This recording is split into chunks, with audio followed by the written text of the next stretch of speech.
हरिओम। आपका Adiyogi talk show में हार्दिक अभिनंदन है। और आज मेरे साथ उपस्थित हैं हॉलिस्टिक वेलनेस के सीईओ मिस्टर शिवेश्वर जी, और आपका भी हार्दिक अभिनंदन है जी। नमस्ते। और आज हम लोग यहाँ पे उपस्थित हुए हैं योग टॉपिक में बात करने के लिए। तो मेरे कुछ 5 सवाल हैं और उन 5 सवालों का जवाब मिस्टर शिवेश्वर जी हमें देंगे। तो चलिए शुरू करते हैं। सबसे पहले मैं शिवेश्वर जी जानना चाहूँगा कि आप मेरे ऑडियंस को बताएं अपने बारे में और कुछ अपना ब्रीफ इंट्रोडक्शन दें। मेरा नाम शिवेश्वर कर है। मैं योगा और नेचुरोपैथी पे मास्टर डिग्री हूँ और मैं हॉलिस्टिक वेलनेस का फाउंडर हूँ। हॉलिस्टिक वेलनेस एक डिजीज़ रिवर्सल ऑर्गेनाइजेशन है जो योग और नेचुरोपैथी के थ्रू जितने भी क्रॉनिक्स या एक्यूट डिजीज़ हैं उन्हें रिवर्स करने का काम करता है। और इस पे हम बहुत सारे थेरेपीज़ का भी यूज करते हैं, साथ ही साथ आयुर्वेद के कॉन्सेप्ट्स का भी यूज करते हैं। तो ये एक ऐसा ऑर्गेनाइजेशन है जो डिजीज़ रिवर्सल पे काफ़ी अच्छा काम कर रहा है और हमारा ऑनलाइन और ऑफलाइन दोनों प्लेटफॉर्म हैं। जी। तो चलिए हम लोग सबसे पहला सवाल पे आते हैं कि हमारे ऑडियंस को बताइए कि आखिर योग है क्या। ब्रीफ इंट्रोडक्शन दीजिए योग के बारे में कि आखिर योगा लोगों तक पहुंचा कैसे और क्या है योग। एक्चुअली योग तब से है जब से ये सृष्टि है। अगर हम योग के लिटरेचर्स को देखें, एंशिएंट लिटरेचर्स को देखें, तो भगवान शिव को आदि योगी कहा जाता है। तो जब से ये सृष्टि का निर्माण हुआ है तब से योग है। और योग आज से एंशिएंट समय में, मॉडर्न टाइम को अगर आप छोड़ें, एंशिएंट टाइम की बात करें तो एक सेल्फ रियलाइजेशन का टेक्निक था, आत्म साधना था। अब धीरे धीरे उसकी फॉर्म चेंज हो गई है। अभी लोग आत्म साक्षात्कार की तो कल्पना करते भी नहीं है, सोचते भी नहीं हैं, क्योंकि हेल्थ इश्यूज इतना आ गया है। अभी जनरली लोग योग का अभ्यास जो करते हैं वो करते हैं अपने हेल्थ को और माइंड को ठीक रखने के लिए, क्योंकि मॉडर्न टाइम में इतनी सारी बीमारियां आ चुकी हैं, लोग इतने परेशान हैं और अपने परेशानियों को दूर करने के लिए कई लोगों को मेडिसिन से भी सॉल्यूशंस नहीं मिल रहा है, अलग अलग पैथेज हैं उनसे सॉल्यूशन नहीं मिल रहा है। तो लोग को अजय मेडिसिन या तो अजय हेल्थ को रिवर्स करने या तो अपने आप को फिट रखने के लिए लोग यूज़ करते हैं। तो योग को अगर हम इंट्रोड्यूस करें अगर modern time point of view से, तो योग एक ऐसा अभ्यास है जो कम्प्लीटली हमारे लाइफस्टाइल को चेंज कर सकता है। तो कहा जाए तो योग एक जीवन जीने की कला है मेरे अकॉर्डिंग। ऐसे तो एंशिएंट टाइम अगर हम देखें तो बहुत सारे लिटरेचर्स में बहुत सारे डेफिनेशंस योग के दिए गए हैं, लेकिन अभी के टाइम मॉडर्न टाइम में जो सबसे बेस्ट एग्जाम्पल जो सूट बैठता है, योग एक ऐसा अभ्यास है जो आपको एक जीना सिखाता है, ऐसा जिस जीवन जीना सिखाता है जिसमें आप एक हेल्दी बॉडी और एक पीसफुल माइंड को मेंटेन कर सकते हैं। योग हमारे जीवन के सारे जो एस्पेक्ट हैं उसे छूता है और उसे सही करने का काम करता है। अगर हम अपने जीवन को योगमय करें तो आप देखेंगे कि आपकी जो भी समस्या है, जो भी परेशानी है, चाहे कोई डिजीज हो फिजिकली या मेंटली, या तो आप सोशली परेशान हैं, तो वो हर चीज़ को आपका, जैसे डिफिनेशन दिया जाता है WHO की अगर हम बात करें तो WHO कहता है कि हेल्थ क्या है, तो शारीरिक, मानसिक, आध्यात्मिक और सामाजिक, ये चारों रूप से जो व्यक्ति स्वस्थ है उसे ही हम स्वस्थ मानेंगे। तो ये चीज़ मेडिसिन से सिर्फ पॉसिबल नहीं कि कोई मेडिसिन से आप शारीरिक रूप से भी स्वस्थ हो जाए, मेडिसिन मानसिक रूप से भी हो जाए, सामाजिक रूप से भी हो जाए, आध्यात्मिक रूप से भी हो जाए, ये बहुत मुश्किल है। तो योग एक ऐसा अभ्यास है जो आपको ये चारों पहलू को टच करता है और ये चारों पहलुओं में आपको सुधार लाने का काम करता है, शारीरिक रूप से भी, मानसिक रूप से भी, आध्यात्मिक रूप से भी और सामाजिक रूप से भी।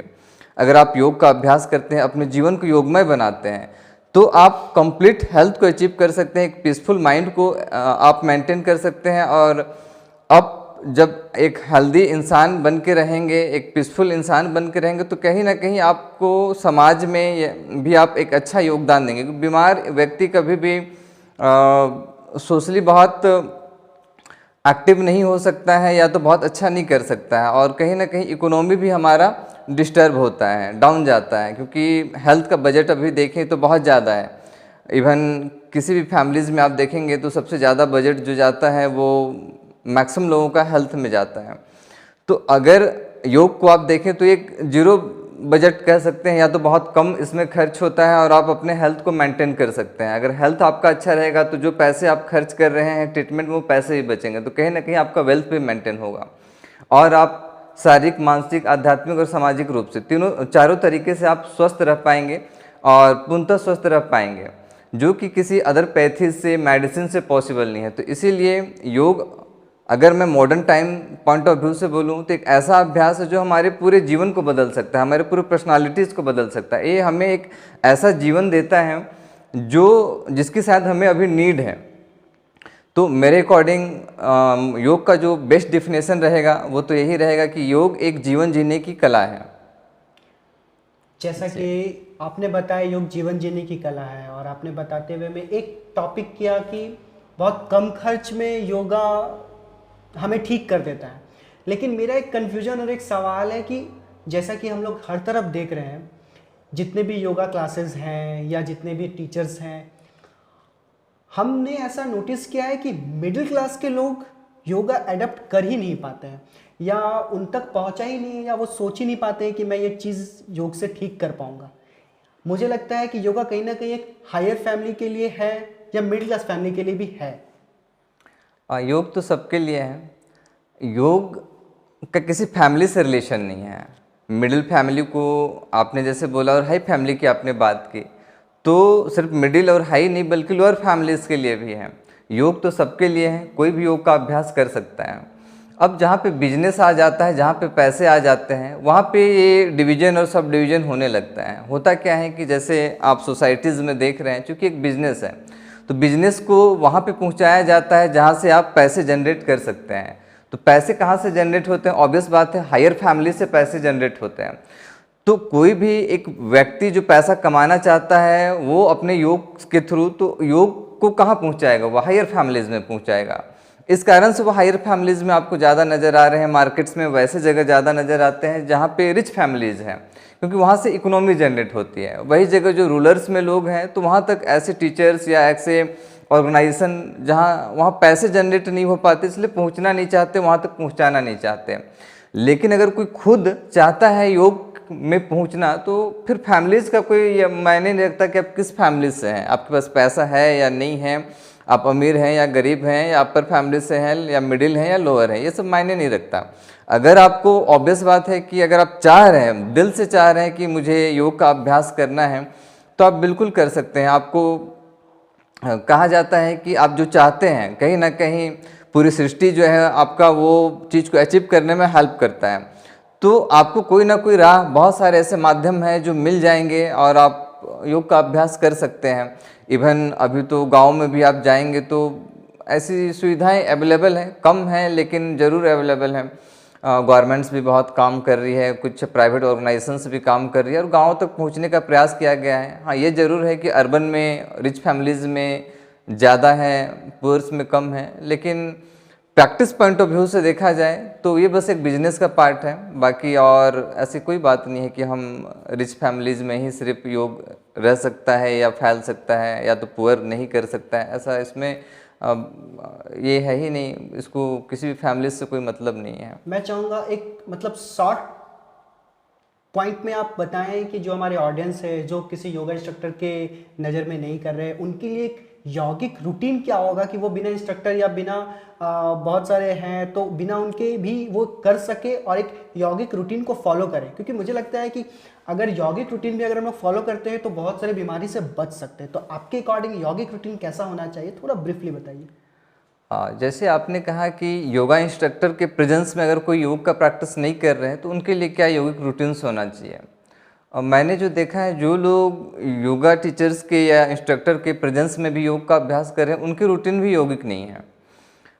हमें टीचर की या तो इंस्ट्रक्टर की नीड ज़रूर है, लेकिन शायद उतना भी नहीं जितना हम शायद अगर चाहें तो अगर योग को अगर हम समझ जाएं तो हम उनके बिना भी एक यौगिक लाइफ जी सकते हैं। जनरली योग का मतलब अभी जो लोग समझते हैं, लोगों में एक भ्रम है कि एक कोई टीचर्स आ रहा है या कोई कहीं सेशंस चल रहा है किसी स्टूडियोज़ में, किसी हॉल्स में, है ना, कोई वर्कशॉप चल रहा है जहाँ पे हम आधे एक घंटे का प्रैक्टिस करते हैं, कुछ आसन करते हैं, कुछ प्राणायाम करते हैं, कुछ मेडिटेशन करते हैं, देन सेशन ख़त्म। तो लोग योग को बस यही समझते हैं, इतना ही तक सीमित करके रख दिया है। लेकिन एक्चुअली योग इतना ही नहीं, एक योग का बहुत छोटा सा पार्ट है। योग तो आपका पूरा जीवन शैली है, जैसे मैंने इंट्रोडक्शन में बताया कि योग एक ऐसा अभ्यास जो आपके पूरे जीवन के हर एस्पेक्ट को टच करता है। जैसे एग्जांपल लें कि जो आप भोजन कर रहे हैं वो भी आपका यौगिक हो सकता है, जो आप सोच रहे हैं, जो आप बोल रहे हैं, जो आप देख रहे हैं, वो भी यौगिक हो सकता है। अगर आपका भोजन सात्विक है तो मतलब आप यौगिक आहार कर रहे हैं, ले रहे हैं। आपके विचार अगर सात्विक हैं तो आपके विचार जो है योग बन सकता है। अगर आपके व्यवहार सात्विक हैं तो वो भी एक योग का पार्ट है। तो योग पूरे कंप्लीट जीवन शैली को कहा जाता है। अगर हम 1 घंटे का प्रैक्टिस करते हैं, कुछ आसन, कुछ प्राणायाम, लेकिन उसके बाद 23 घंटे हमें ना तो अपने आहार में ध्यान है, ना विचार में ध्यान है, ना व्यवहार में ध्यान है, तो योग का जो वो 1 घंटे का प्रैक्टिस है कोई बहुत ज़्यादा आपको रिजल्ट्स देने वाला नहीं है। लेकिन अगर आप वो 1 घंटे का प्रैक्टिस नहीं भी करते हैं, वो फॉर्मेलिटीज़ आप नहीं भी निभाते हैं, लेकिन आप पूरे अपने जीवन शैली को अगर आप सात्विक बना लेते हैं, आपका आहार पे ध्यान है, विचार पे ध्यान है, व्यवहार पे ध्यान है, हर चीज़ को अगर आप सात्विक बना लेते हैं। सात्विक बनाने का मतलब यौगिक बनाना। यौगिक बनाने का मतलब, जैसे सात्विक आहार का मैंने बात किया, तो आहार को योग में 3 कैटेगरी में डिवाइड किया जाता है। आज एग्जाम्पल समझने के लिए मैं बता दूं कि कई लोग इसको नहीं समझ पा रहे हैं कि सात्विक क्या है, यौगिक आहार क्या है। तो अगर मान लीजिए आप 1 घंटे का प्रैक्टिस करते भी हैं, उसके बाद आप रासिक आहार करते हैं, तामसिक आहार करते हैं। रासिक आहार किनको कहा जाता है? बहुत गरिष्ठ भोजन है, तेल मसाले हैं, तले हुए हैं, जो आपके शरीर में जाके आपकी रासिकता को बढ़ाता है, दुर्गुणों को बढ़ाता है, आपको बीमार करता है, तो वो आहार रासिक है। और ऐसे भोजन अगर आप कर रहे हैं जो मार काट के, ईर्ष्या से, द्वेष से अगर लाया गया है, जैसे कि नॉन वेज है ना, चोरी करके आप कहीं से लाए हैं, या तो किसी एनिमल्स को आप मार के लाए हैं, तो ये तामसिक आहार कहलाते हैं। तो इन आहार को खाने के बाद आपकी प्रवृत्ति भी जो है ना, चित्त भी आपका तामसिक होने लगता है, आपका शरीर भी तामसिक होने लगता है। तो अगर ऐसा आप आहार लेते हैं और उसके बाद अब अगर आप आसन प्राणायाम करते हैं तो कोई बहुत ज़्यादा रिजल्ट वो नहीं देने वाला, उसका इफेक्ट कम हो जाएगा, बहुत कम हो जाएगा। वो रिजल्ट जरूर देगा लेकिन उतना नहीं देगा जितना शायद आप योग से एक्सपेक्ट कर सकते हैं। और यही रीज़न है कि मैक्सिमम लोगों को योग का बेनिफिट्स मिलता नहीं है। तो अगर आप 1 घंटे का प्रैक्टिस ना करके अपनी पूरी जीवन शैली को आप सात्विक बना लेते हैं तो आप वास्तविक में योगी हैं। और अगर आप ये 23 घंटे में ध्यान नहीं देते, आपका आहार, व्यवहार, आचार में किसी में ध्यान नहीं है, वो सात्विक है ही नहीं, और आप 1 घंटे का प्रैक्टिस कर भी लेते हैं तो एक बस फॉर्मेलिटीज़ मात्र है। और जितना मेरा एक्सपीरियंस है, और आप भी देखते होंगे कि सोसाइटीज़ में चल क्या रहा है, कुछ ऐसे ही चल रहा है कि लोग 1 घंटे का प्रैक्टिस तो करते हैं, फिर भी वो बीमार हैं, परेशान हैं, लाचार हैं। जबकि योग की लिटरेचर से ये कहते हैं, और हमें ऐसे हमारे जो ऋषि मुनि हैं, एंशियंट, जो हमें बताया जाता है उनके द्वारा, उसमें यही बताया गया कि योग एक ऐसा माध्यम है जिससे आप सारे दुखों से निवृत्ति पा सकते हैं। तो सारी दुखों से जिससे निवृत्ति पाया जा सकता है, वो आज आपकी बीमारी को सिर्फ ठीक करने में सक्षम नहीं रह गया है। जबकि आपके पास डेली योगा टीचर्स जा रहे हैं, आप डेली प्रैक्टिस कर रहे हैं योग के नाम पे, लेकिन वो क्यों हो रहा है कि जो योग इतना सक्षम है कि आपके सारे दुखों की निवृत्ति कर सकता है, जो योग आपको इंसान से भगवान तुल्य बना सकता है, जिस योग में इतनी क्षमता है, वो आपके एक छोटे से प्रॉब्लम्स को, एक डिजीज को ठीक नहीं कर पा रहा है। तो क्यों नहीं कर पा रहा है? क्योंकि आप योग को एक्चुअली समझ ही नहीं पा रहे हैं कि योग एक्चुअली है क्या। आपने योग को 1 घंटे के सेशन में लिमिटेड कर दिया है, बाकी 23 घंटे आपको ये ध्यान ही नहीं है कि एक्चुअली हम क्या कर रहे हैं। 23 घंटा अगर हम कुछ ऐसा कर रहे हैं जो हमें बीमार कर रहा है, लाचार कर रहा है, परेशान कर रहा है, और 1 घंटा हम कुछ ऐसा कर रहे हैं जो हमको कुछ पॉजिटिव बेनिफिट दे रहा है, कुछ अच्छा हो रहा है हमारे साथ, तो 23 घंटे का प्रभाव ज़्यादा होगा या 1 घंटे का प्रभाव ज़्यादा होगा? कौन सा लगता है आपको? क्या लगता है कौन सा प्रभावशाली होगा? 23 घंटे। 23 घंटे। और यही मैक्सिमम लोगों के साथ हो रहा है। जितने भी लोग योग कर रहे हैं, 23 घंटे वो क्या कर रहे हैं आप वो देखिए, और 1 घंटे क्या कर रहे हैं वो देखिए। तो उससे अच्छा तो ये है कि अगर आप 1 घंटे का काम ना भी करें और वो 23 घंटे में अगर आप ध्यान दे दें तो शायद वो ज़्यादा बेनिफिशियल होगा। और वही एक्चुअली योगी है, जिसको अपने आहार पे ध्यान है, विचार पे ध्यान है, व्यवहार पे ध्यान है, जो सात्विक अपने जीवन को बना लिया है, यौगिक बना लिया है, एक्चुअली योग वह है। ना कि वो एक्चुअल योग है जो 1 घंटे किया जाता है। और वो 1 घंटे का जो प्रैक्टिस है तब आपको रियल बेनिफिट्स देता है जब 23 घंटे आपने अपने जीवन को योगमय बनाया है। इसलिए मैंने शुरुआत में ही कहा योग एक कंप्लीट जीवन शैली है। सुबह उठने से लेकर रात को सोने तक जो आप करते हैं वो एक्चुअल योग है। और जब ऐसा योग होता है तब जब आप जाके आसन प्राणायाम मेडिटेशन करते हैं तो वो आपको एक्चुअली सेल्फ आपकी बीमारियों को तो ठीक करता ही है, मेंटल रिलैक्सेशन तो देता ही है, आपकी जर्नी जो है जो बहिर्मुखी है उसको अंतर्मुखी करने लगता है और आप सेल्फ रियलाइजेशन की ओर बढ़ने लगते हैं, आप ध्यान की ओर बढ़ने लगते हैं। तो वास्तव में यही योग है। और जब ऐसा आप योग का अभ्यास करेंगे तभी आपको बेनिफिट्स मिलेगा, अदरवाइज तो सब फॉर्मेलिटीज़ हैं जो आप भी देखते होंगे। एक नॉर्मल यौगिक डाइट की सुबह से आपके रात पे सोने तक में एक रूटीन क्या होगा कि हम सुबह उठ के सबसे पहले क्या करेंगे, फिर उठ के फ्रेश होने के बाद क्या करेंगे, फिर दिन में क्या करेंगे, फिर रात को सोने से पहले क्या करेंगे, ये एक रूटीन क्या होना चाहिए, एक यौगिक रूटीन? एक यौगिक रूटीन की अगर हम बात करें तो जैसे मैंने कहा कि सात्विक डाइट्स, सात्विक लाइफस्टाइल, या तो फिर हम बात किए कि यौगिक होना चाहिए, डाइट यौगिक होना चाहिए, विचार यौगिक होना चाहिए। तो इन सबों को ध्यान में रखते हुए सुबह से शाम तक का जो रूटीन्स होता है, अगर आप योगमय जीवन जीना चाहते हैं और ऐसा एक जीवन चाहते हैं जहाँ पे कि बीमारियों का नामो निशान ना हो, आप शारीरिक रूप से स्वस्थ हो, मानसिक रूप से पीसफुल हो और आपकी इंटरनल जो है ग्रोथ हो, तो वो कब पॉसिबल है? देखिए, ये हमारा शरीर पंच तत्वों से बना हुआ है, पंच महाभूत से बना हुआ है।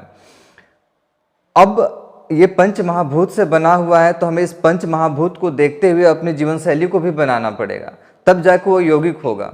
जो हम खा रहे हैं, जो हम पी रहे हैं, जहाँ हम रह रहे हैं, जिस माहौल में हम हैं, उनको आपको बदलना पड़ेगा, उनको आपको यौगिक बनाना पड़ेगा। यौगिक बनाने का मतलब फिर से मैं बोलूँगा, योग में हर चीज़ को 3 कैटेगरी में बांटा गया है। जो हम बोल रहे हैं ये भी सात्विक हो सकता है, तामसिक हो सकता है, रासिक हो सकता है। जो हमारे व्यवहार हैं दूसरे के प्रति ये भी रासिक हो सकता है, तामसिक हो सकता है, सात्विक हो सकता है।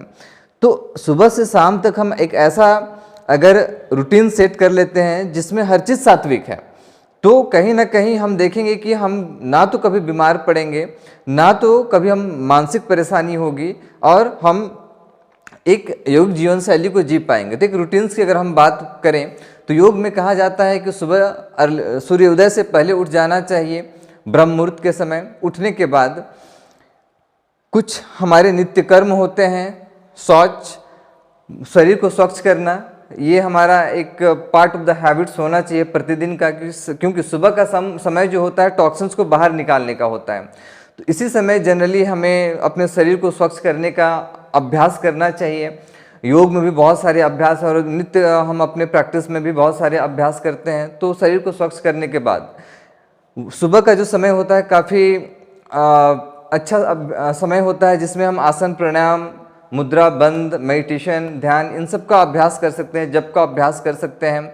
तो ये हमें रूटीन्स में लाना चाहिए। स्वच्छता के बाद ये रूटीन्स में आना चाहिए कि हम आसन प्राणायाम, मुद्रा बंद, इन सब का अभ्यास करें, मेडिटेशन का अभ्यास करें यौगिक कॉन्सेप्ट के अनुसार।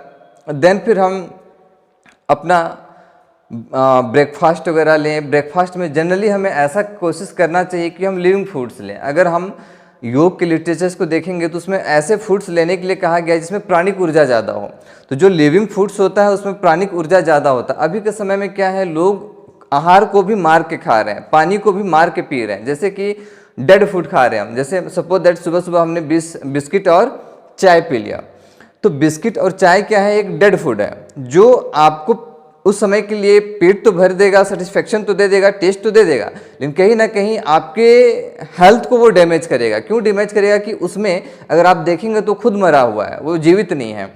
उसमें बहुत सारे बिस्किट बनने के दौरान आप देखेंगे जो प्रोसेसिंग होती है, जो हीट होती है, और उसमें जो प्रिजर्वेटिव डाले जाते हैं वो आपके हेल्थ को डैमेज करते हैं। बहुत ज़्यादा अभी मैं डिटेल इसमें नहीं जाऊँगा क्योंकि एक रूटीन से आपने बोला है तो उसे मैं कंप्लीट करना चाहूँगा। लेकिन वहीं पे एक कंपेयर अगर आप करें कि आप चाय बिस्किट ना खा के आप अगर सपोज दैट कोई फ्रूट्स खाते हैं, तो फ्रूट्स एक लिविंग फूड है।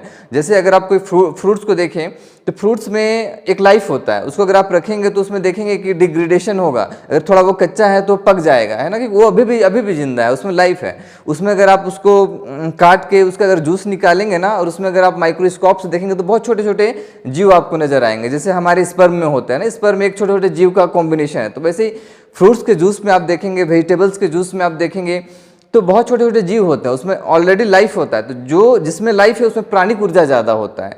तो जब आप वैसे फूड्स को लेते हैं जिसमें प्राणिक ऊर्जा ज़्यादा है, तो आपके शरीर का ऊर्जा को वो बढ़ाता है, आपके हेल्थ को बढ़ाता है, आपकी लाइफ को वो बढ़ाता है।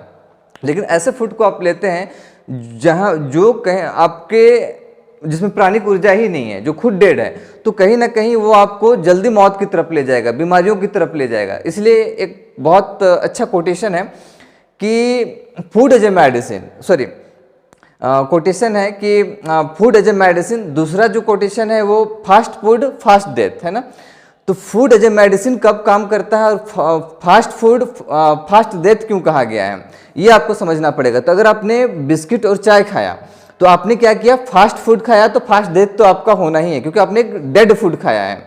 लेकिन अगर आपने फ्रूट्स खाया है तो वो लिविंग फूड है, तो वो एज ए मेडिसिन काम करेगा। तो दोनों एक तरह के फूड्स हैं जिसको खा के आप अपना नाश्ता कंप्लीट कर रहे हैं। लेकिन ये फ्रूट्स जो है एक योगिक डाइट है, एक सात्विक डाइट है, और ये फूड एज ए मेडिसिन है जो इट सेल्फ मेडिसिन का काम करेगा। अगर आप फ्रूट्स खाएंगे तो कभी बीमार नहीं पड़ेगा, और फ्रूट्स खा के अगर आप योग का अभ्यास कर रहे हैं तो वो योग आपको वहां तक पहुंचा देगा जहां पे जिसकी वर्णन किए गए हैं हमारे शास्त्रों में, जो कहा जाता है कि एक इंसान सेल्फ रियलाइजेशन कर सकता है और ध्यान की ओर बढ़ सकता है, क्योंकि वो उसमें प्राणिक ऊर्जा बहुत ज़्यादा है। वो आपको ऊर्जा देगा, आपकी शक्तियों को बढ़ाएगा, आपके जीवन को बढ़ाएगा, आपके लाइफ्स को बढ़ाएगा। लेकिन जो खुद मरा हुआ है वो आपको मारेगा। इसलिए कहा गया है फास्ट फूड फास्ट डेथ, और इसीलिए कहा गया है food as a medicine. Food medicine का भी काम करता है, लेकिन कौन सा फूड मेडिसिन और कौन सा आपको डेथ की ओर ले जाता है ये आपको समझना पड़ेगा। तो अभी अगर आप देखेंगे तो मैक्सिमम लोगों की रूटीन्स क्या है, ऐसे ही फास्ट फूड जंक फूड खाने की है, इसीलिए योग उनको बहुत ज़्यादा बेनिफिट्स नहीं पहुंचा पा रहा है। अब हम आगे की बात करते हैं कि ये तो नाश्ते की बात हो गई जिसमें हम फ्रूट्स वेजिटेबल्स वगैरह का हम बात की। उसके बाद लंच का आता है, तो वही कॉन्सेप्ट सेम है, फिर से सात्विक डाइट। अगर आप सात्विक डाइट में रहते हैं तो कहीं ना कहीं वो योगिक डाइट का पार्ट है, आपके हेल्थ को इम्प्रूव करेगा, आपके योग के अभ्यास में वो कंट्रीब्यूट करेगा। लेकिन वही जगह आप कोई तामसिक या रास्तिक डाइट लेते हैं, अगर आप पनीर पराठा खा रहे हैं है ना, आप क्या कहते हैं नॉनवेज खा रहे हैं, तो कहीं ना कहीं वो आपकी एनर्जी को डाउन करेगा, आपके एनर्जी लेवल को डाउन करेगा, आपकी प्राणिक ऊर्जा को डाउन करेगा। तो वो अगर आप ऐसे खाना खा के अगर योग का अभ्यास कर रहे हैं तो आपकी ध्यान की अवस्था में आप कभी नहीं पहुंच पाएंगे, चाहे आप कितना भी ध्यान कर लें, और शायद पहुंचेंगे भी तो बहुत प्रोग्रेस जो है बहुत स्लो होगा, क्योंकि उसके इफेक्ट को तभी आप खत्म कर सकते हैं जब आपका योग के प्रैक्टिस का इफेक्ट बहुत ज़्यादा हो, है ना, तभी कर सकते हैं, अदरवाइज नहीं कर सकते। लेकिन अगर आप सात्विक डाइट लेते हैं तो 1 और 1 क्या हो जाता है, 11 हो जाता है, तो बस वो 11 वाली बात हो जाएगी। अदरवाइज तो फिर आपको कोई बहुत ज़्यादा बेनिफिट्स नहीं मिलना है। फिर इवनिंग का बात करें, नाइट का बात करें, तो फिर से आपको कोई वैसा ही डाइट उसमें भी इंक्लूड करना है जिसमें प्राणिक ऊर्जा ज़्यादा है, जो लिविंग है। अगर आप ऐसा डाइट लेते हैं तो वो आपके लिए हेल्पफुल है, योग के अभ्यास में आपको कंट्रीब्यूट करेगा, अदरवाइज नहीं करेगा। अब ये तो हो गया खाने की बात। इसके अलावा भी हम दिन भर में बहुत कुछ करते हैं। हम अपने वर्क प्लेस पे जाते हैं, हम बात करते हैं, हमारे मन में कुछ विचार आते हैं, और हमारा कुछ अपना रिलेशन होता है, वर्क प्लेस का रिलेशन है, घर का रिलेशन है ना। तो दिन 24 आवर में कुछ ना कुछ हम करते रहते हैं। लेकिन मान लीजिए आप जिस वर्क प्लेस में हैं, आप योग का तो अभ्यास करें, लेकिन जिस वर्क प्लेस में है वहाँ का इन्वायरमेंट आपने ऐसा बना रखा है कि ईर्ष्या और द्वेषी है, आप अपने कलीग से, अपने पार्टनर से आप जलते रहते हैं। आप कुछ ऐसा काम कर रहे हैं जो आपका वर्क प्लेस है, वहाँ बस आप मनी मेकिंग के लिए काम कर रहे हैं, आपके विचार गलत हैं, तो आपको योग का कोई बहुत ज़्यादा बेनिफिट्स नहीं मिलने वाला है। योग के बेनिफिट्स आपको तभी मिलेंगे जब आपके विचार भी सात्विक होंगे, आप अपने काम को इस तरीके से कर रहे हैं कि उसमें आपका इंटेंशन पॉजिटिव होना चाहिए, तो वो आपका वर्क इटसेल्फ आपका कर्म योग बन जाता है। तो योग को अगर हम बात करें तो योग के कई सारे टाइप है ना, कर्म योग, भक्ति योग, ज्ञान योग, हठ योग, राजयोग, जप योग, ध्यान योग, बहुत सारे योग है, नाद योग। तो उसमें अगर आप अपने कर्म को अच्छे तरीके से करते हैं, फल की चिंता किए बिना आप का इंटेंशन उसमें पॉजिटिव होता है, सात्विक होता है, तो इटसेल्फ वो योग है। और अगर नहीं होता है तो, अगर उसके उल्टा है तो, अगर आप जो काम कर रहे हैं वहाँ पे आपका इंटेंशन गलत है, आपका काम सिर्फ मनी मेकिंग है, आप घूसखोरी कर रहे हैं, आप इलीगल काम कर रहे हैं, दूसरे का नुकसान करके अपना बेनिफिट्स चाह रहे हैं, अगर ऐसा काम कर रहे हैं तो आप योग का अभ्यास, आपको 1 घंटे का योग का आसन प्राणायाम क्या बेनिफिट्स देगा, कोई बहुत ज़्यादा बेनिफिट्स नहीं देगा। तो एक आइडियल रूटीन्स की मैंने बात की, इससे आप समझ पा रहे होंगे कि एक आइडियल रूटीन्स होना कैसा चाहिए। खाना सात्विक होना चाहिए, हमारे विचार सात्विक होने चाहिए, हमारे व्यवहार सात्विक होने चाहिए, हमारे कर्म सात्विक होने चाहिए, हमारे एक दूसरे से रिलेशन सात्विक होने चाहिए। अगर ऐसा आपका लाइफ स्टाइल है तो आपको सेल्फ रियलाइजेशन से कोई नहीं रोक सकता। आप तो इटसेल्फ योगी हैं, और एक ऐसे योगी हैं जो आपके संपर्क में आने वाले लोग आपसे प्रभावित होने लग जाएंगे, उनके दुख दर्द आपसे संपर्क में आने के बाद आपसे दूर होने लग जाएंगे। और एक्चुअली वही, अगर कोई योगा टीचर्स भी है तो उसकी लाइफ स्टाइल भी ऐसी होनी चाहिए। अगर उसकी लाइफ स्टाइल भी ऐसी है तो ही वो योगा टीचर है, अदरवाइज तो वो एक प्रोफेशनल बस योगा टीचर है, योगी नहीं है वो। तो योगा टीचर होना एक अलग बात है, योगी होना एक अलग बात है। योगी तो वही है जो इस तरह की जीवन शैली में है, और योगा का प्रैक्टिस करने वाला भी, एक साधक भी वही है जो इस तरह के जीवन शैली में है, और वही योग का रियल बेनिफिट्स ले पाएगा, उसे ही योग का बेनिफिट्स मिलेगा। अदरवाइज तो बाकी सब कुछ फॉर्मेलिटीज़ हैं, चाहे वो टीचर्स की बात करें या तो फिर स्टूडेंट्स की बात करें। एक लास्ट क्वेश्चन की तरफ हम लोग जाते हैं और चाहेंगे कि योग को बताइए कि आखिर स्टूडेंट्स के लिए, स्टूडेंट्स लाइफ में और एक स्टूडेंट्स के लिए योग कितना महत्वपूर्ण है और योग का क्या वैल्यू है, इसको थोड़ा सा कम शब्दों में से आप एक्सप्लेन कीजिए। स्टूडेंट्स के लिए अगर हम बात करें तो योग से बढ़िया और कुछ मुझे नहीं लगता है कि हो सकता है, क्योंकि योग सिर्फ हमारे शरीर पे नहीं बल्कि मन पे भी प्रभाव डालता है।